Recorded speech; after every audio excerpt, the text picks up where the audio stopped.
everyone, welcome to Modern Maven Tarot. I'm Andrea Elizabeth, and today we are going to talk about astrology and your shadow. Now, your shadow is a part of who you are, okay? This isn't something that we want to get rid of. Your shadow has been with you since childhood and honestly probably past lives. When we think of the shadow, you can think of the yin and the yang symbol, and your natal sign is the light side, and your polar sign is the shadow side, okay? What I think is most important, and you probably hear it in my tarot all the time, but your shadow you want to embrace, and there are positive aspects to your shadow and there are negative aspects to your shadow. We often see the negative side of our shadow when our shadow wants to keep us safe in what we know, okay? So if we are trying to venture out into something new, sometimes our shadow can play tricks on us in order to keep us safe in the comfort of what we know, even if what we know isn't what we want. Also, too, we want to remember that your shadow isn't something that is negative, and it's something that we want to embrace because your shadow is a part of who you are. And the more that we can incorporate our shadow side into our lives, the easier we manifest things that we want as well, whether it be relationships, careers, finances, whatever that is, take it how it resonates. But for this video, we're going to go through sign by sign of the astrology and the polar sign of each sign. Now, before we get to that, quick little basics on your shadow. When it comes to your natal chart, we're going to focus on your sun sign and your rising sign, but you can see your shadow in every planetary placement. So when it comes to communication, look at the sign that rules the planet of Mercury and see the polar sign of that, and then see how sometimes your shadow might chime in, if you will, when it thinks it's protecting you, right? When it's scared, when that inner child gets scared, that's when our shadow takes the lead. So the more that we heal that inner child, the more that we embrace our shadow, the less it has to come in and project itself, if you will. So I like using the meme of Drake for this. With your shadow, your sun sign's polar sign, your shadow wants to reject. And then your rising sign's polar sign, that's what your shadow tends to project when it wants to take the lead and protect the inner child, if you will, okay? So let's get into the astrology signs and their polar signs. So for Aries, the polar is Libra and vice versa. Taurus is Scorpio. Gemini, Sagittarius. Cancer with Capricorn, Leo and Aquarius, and Virgo and Pisces. So again, see what your rising sign and your sun sign is, and then see what the opposite is, because we're going to go sign by sign and reflect on how your shadow sometimes takes the lead, especially if we're trying something new. If we are setting intentions and then we see that shadow aspect pop up, and especially too in my tarot, when the shadow side does come up, the devil card is your shadow. When that comes up, reflect on how your shadow is presenting itself in your life and in your relationships. So let's start with Aries, okay? Let's start with the light side of Aries, all right? So when we have a healed shadow, if Aries is your polar sign in your natal chart for your sun or rising, the attributes are being highly ambitious, honesty and integrity, confidence and pride, fearlessness and bravery, excellent planning skills, optimism and courage, and being born to lead, all right? So when you have this shadow side, especially when it's the opposite of your sun sign, so if you are a Libra, you really want to incorporate that shadow energy of your Aries, right? However, when we have that fear, when we don't have that healed shadow, when our inner child is scared, the aspects of our Aries shadow can be irrational anger, combativeness and defensiveness and recklessness, impulsiveness, being a bad sport when losing, and authoritative energy, okay? So see if you notice that when you are communicating with others. If for some reason any of these attributes pop up, it might mean that there's some shadow work that needs to be done.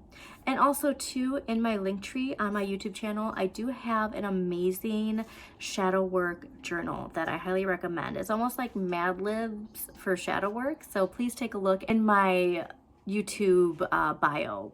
Right below the bio, there is a link tree, and you will find this amazing shadow work journal.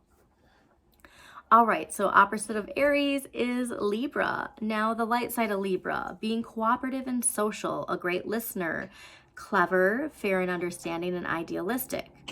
But when our shadow takes the lead out of fear, we might get indecisiveness, being non-confrontational, an aspect of self-pitying, unreliable, lazy, vain, and superficial, all right? And so a reminder, like, these aren't things to be shameful of or embarrassed of. These, again, are when our shadow takes the lead and it thinks it's keeping us safe in, you know, the patterns that it knows. It's trying to keep itself in a sense of comfort, again, even if what we know isn't good for us. Let's get to Taurus and Scorpio. So let's start with Taurus. The light side of Taurus, being patient, understanding, hardworking, easygoing, and organized. But the shadow side of Taurus is stubborn, lazy, jealous, dependent, and being a perfectionist.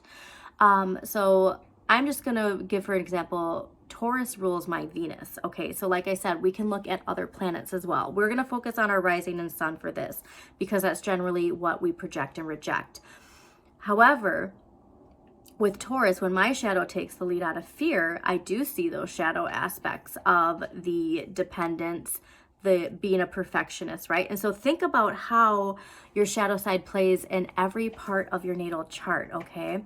Now, Scorpio is the opposite of Taurus, and the light side of Scorpio is being determined and brave, loyal, honest no matter what, which, you know, can come out on the shadow side too, though, when the shadow takes the lead, ambitious, adaptable, and embracing change.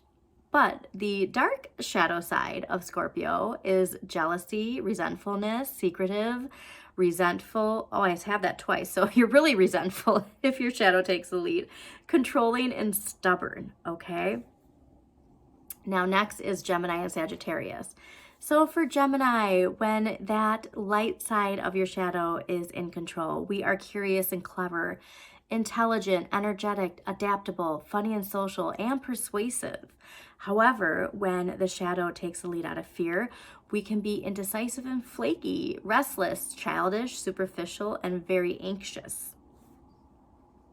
Sagittarius, light side of Sagittarius, is loyal, straightforward, intellectual, caring, sociable, and deep thinkers. The negative shadow side of that, though, is impatient, careless, boastful, attention-seeking, hurtful, with truth. Now, Sagittarius, my rising and my moon is Gemini, and so the polar opposite of that is Sagittarius. And when my shadow, you know, is trying to protect my inner child, I do see, especially the hurtful with truth. That one I can see come out when my shadow responds in fear. So a reminder, that projection, your rising sign. So whatever the opposite of your rising sign is, that negative attributes, can you see how sometimes when we're feeling scared or uncertain, how the negative aspects can pop out, right? That's why when we incorporate this stuff and we're more mindful, we can think before we react in a certain way. And when we heal our shadow, we often gravitate more towards the light side of that polar sign. All right, we got Cancer and Capricorn next. So the light side of Cancer is being loyal, adaptable, protective, intuitive, and imaginative.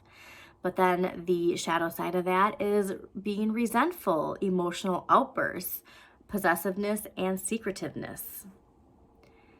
And the polar of that is Capricorn. The light side of Capricorn is hardworking, ambitious, reliable, caring, compassionate, and practical.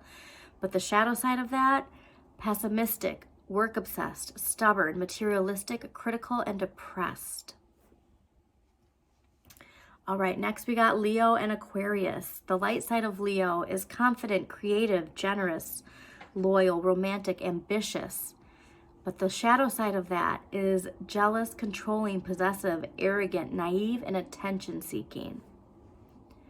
And the polar opposite of Leo is Aquarius. And the light side of Aquarius is intelligent, original, innovative, courageous, creative, and independent. However, the shadow side is cold, condescending, unrealistic, unpredictable, aggressive, and temperamental. I think Aquarius and Pisces I honestly talk the most about when it comes to the shadow, because I always give that idea of we're all light that gets, shot into a body, and we're told how to think, act, and speak.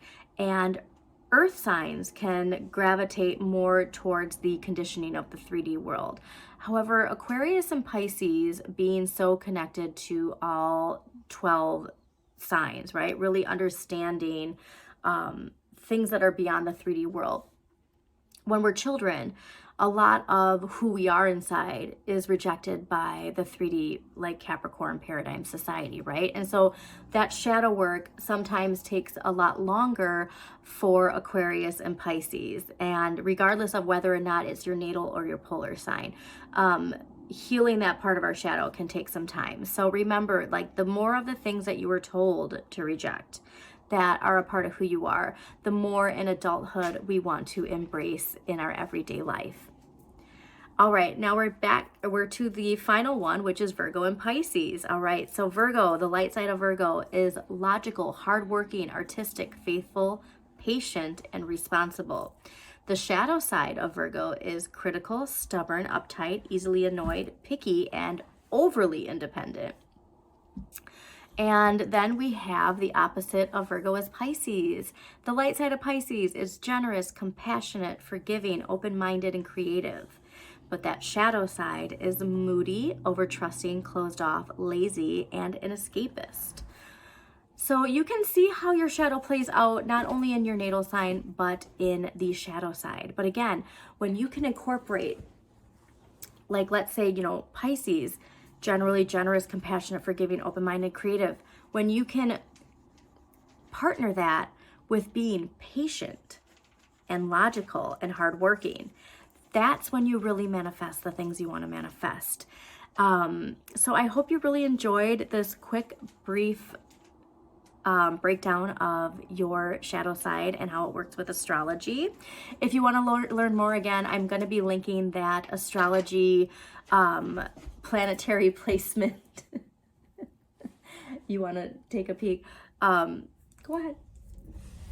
Oh. You can see my child as my inner child in a little sense, can't you? But definitely take a look at the planetary placement video that I have. You can learn more about how each placement you can see that shadow energy. But remember, at the end of the day, it's all about embracing your shadow side. You don't want to reject it, okay? And the less that we come at something with fear, the less our shadow feels like it needs to take the lead. And if ever you feel like your shadow is taking the lead, you can always just remind yourself, like, it's okay, we're safe. All right, and just know that your inner child wants to shine, and it deserves to shine no matter what age you are. So again, I hope you enjoyed this video. If you did, please hit the like button, comment if it resonates in some way, and share with others that you think might want to learn more about how astrology can help heal your shadow side. Thanks for tuning in, and I will talk to you again soon.